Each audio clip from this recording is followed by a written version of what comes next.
नमस्कार बंधुओं, मैं विनोद पांडे शाश्वत सनातन संस्कृत में आप सभी का बहुत बहुत स्वागत करता हूं। तो चलिए आज फिर एक पुस्तक के साथ आपके सामने प्रस्तुत हुआ हूं।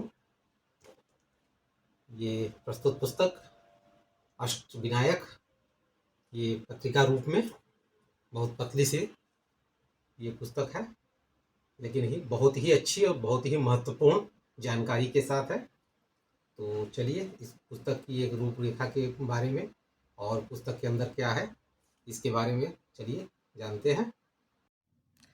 ओम श्री परमात्मने नमः। प्रिय बंधुओं, जैसा कि आप देख पा रहे होंगे प्रस्तुत पुस्तक पत्रिका रूप में है। ये पुस्तक है अष्टविनायक। प्रस्तुत पुस्तक की जो कोड संख्या है वो है 829। गीता प्रेस गोरखपुर से प्रकाशित पुस्तक है और बहुत ही छोटी सी पतली सी छोटी क्या पत्रिका रूप में पतली पुस्तक है, बहुत कम पेज की है। मात्र 19 पेजों की ये प्रस्तुत पुस्तक है और पूरा पुस्तक है फोटो पेपर पे है और निवेदन प्रकाशक की ओर से किया गया है, जो कि पुस्तक के एकदम अंत में है। तो उसको भी देखते हैं, लेकिन पहले ये संवत 2080, अभी संवत 2081, ये चैत्र से हमारा संवत शुरू हुआ है, यानी ये पिछले साल का ये संवत है और ये तीसरा पुनर्मुद्रण है और अभी तक कुल मुद्रण 2,86,500 ये छप चुका है। प्रस्तुत मूल्य इसका जो अभी वर्तमान में इसका मूल्य 25 रुपये है और यहाँ पे पता दिया हुआ है कि आप कोरियर या डाक से कैसे मंगा सकते हैं, फ़ोन नंबर दिया गया है और यहाँ पे भी गीता प्रेस गोरखपुर का जो कार्यालय है उसका मोबाइल नंबर और ईमेल एड्रेस यहाँ पे दिया गया है।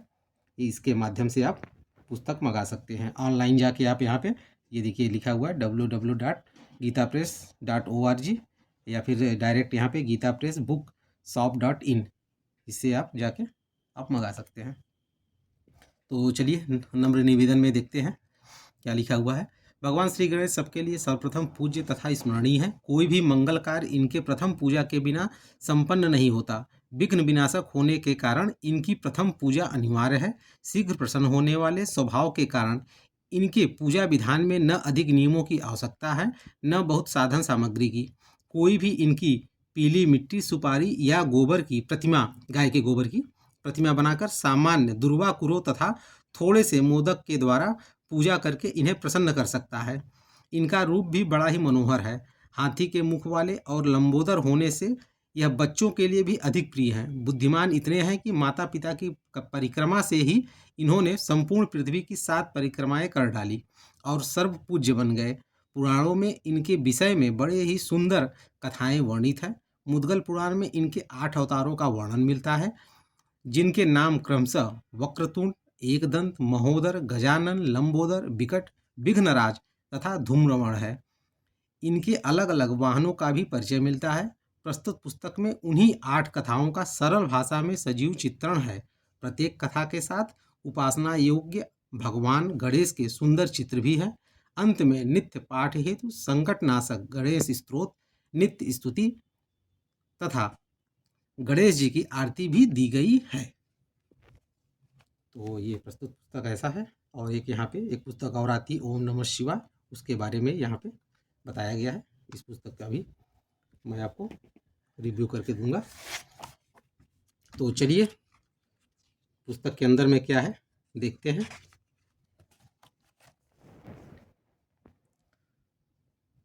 तो अभी पुस्तक में इधर आप जैसा कि देख पा रहे होंगे कि गणेश जी के महाराष्ट्र के प्रमुख अष्टविनायक, महाराष्ट्र के अंदर में कि जो गणेश जी की 8 प्रमुख मंदिर हैं, तो उस मंदिर में जो प्रमुख 8 अष्टविनायक हैं, तो उनके बारे में उनका एक फोटो दिया गया है, चित्र, विग्रह चित्र।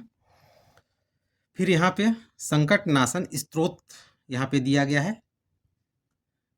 यहाँ पे आप देख सकते हैं, नारद उवाच प्रणम शीर्षा देवम गौरी पुत्रम विनायकम भक्तवासम स्मृतमायुष कामार्थ सिद्ध है। तो इस तरह करके ये गणेश संकटनाशन स्तोत्र है। फिर यहाँ पे गणेश जी की आरती दी गई है।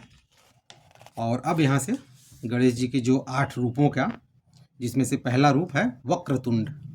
तो ये वक्रतुंड और वक्रतुंड गणेश जी का यहाँ पे एक सुंदर सा विग्रह चित्र है और यहाँ पे वक्रतुंड जी के बारे में, गणेश जी के बारे में कुछ बातें बताई गई हैं। फिर इसके बाद उनके दूसरे स्वरूप एक दंत का ये सुंदर सा चित्र, और फिर एक दंत के बारे में यहाँ पे एक जानकारी दी गई है कि एक दंत कैसे नाम पड़ा या एक दंत का और स्वरूप क्या है। तीसरा स्वरूप महोदर, और गणपति गणेश जी के महोदर स्वरूप का एक सुंदर सा चित्र मूषक राज के साथ, और यहाँ पे महोदर गणपति के बारे में एक जानकारी दी गई है। फिर चौथा स्वरूप है गजानन, गजानन स्वरूप का एक सुंदर सा चित्र, और यहाँ पे एक छोटी सी जानकारी के साथ बताया गया है। पांचवा स्वरूप लंबोदर, इस स्वरूप से बहुत से लोग परिचित होंगे क्योंकि बहुत सी जगह ये नाम आते हैं। तो ये गणपति जी का लंबोदर स्वरूप, और यहाँ पे लंबोदर स्वरूप के बारे में एक चर्चा की गई है। फिर ये है विकट स्वरूप, गणेश जी के विकट स्वरूप का चित्र। यहाँ पे कुछ अलग आपको चित्र में दिख रहा होगा, तो मैं बताना चाहूँगा कि यहाँ पे गणपति जी मूषक पे नहीं विराजमान है, यहाँ पे इनका वाहन मयूर है, जो कि कार्तिक जी का वाहन है। इनके भाई कार्तिकेय जी हैं, उनका वाहन मयूर है। लेकिन यहाँ पे जो इनका विकट स्वरूप है, तो इस विकट स्वरूप में इनका वाहन मयूर हो जाता है। तो इसके बारे में भी यहाँ पे चर्चा की गई है, आप इसे लेके पढ़ सकते हैं। फिर ये सातवां स्वरूप है विघ्नराज, और यहाँ पे भी देखिए ये मूषक में विराजमान नहीं है। यहाँ पे जैसे श्रीहरि विष्णु जी क्षीर सागर में और शेषनाग के सैया पे हैं, उसी तरह देखें आप ये सागर में शेषनाग की सैया है और वहाँ पे श्री गणपति जी विराजमान है। तो इनके इस स्वरूप के बारे में भी यहाँ पे चर्चा की गई है। और आठवां और अंतिम स्वरूप है धूम्रवर्ण, जैसा कि नाम से है ये धूम्र, धुएं के जैसा इनका शरीर है, और ये यहाँ पे ये मूषक के ऊपर ही विराजमान है, इनका वाहन मूषक ही है।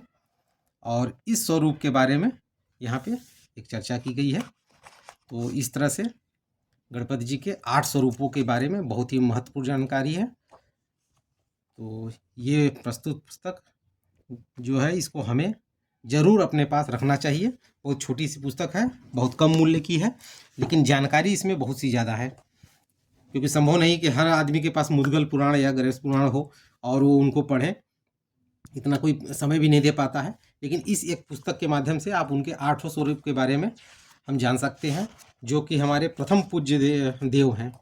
तो उनके बारे में हमको तो ज़रूर जानना चाहिए, और मैं चाहूँगा कि इस चलचित्र को आपका ज़्यादा से ज़्यादा सहयोग और प्यार मिले। तो इसी के साथ इस चलचित्र को विराम देते हैं। अगले चलचित्र में एक नए पुस्तक के साथ फिर प्रस्तुत होऊंगा। तब तक के लिए आप सभी का बहुत बहुत धन्यवाद।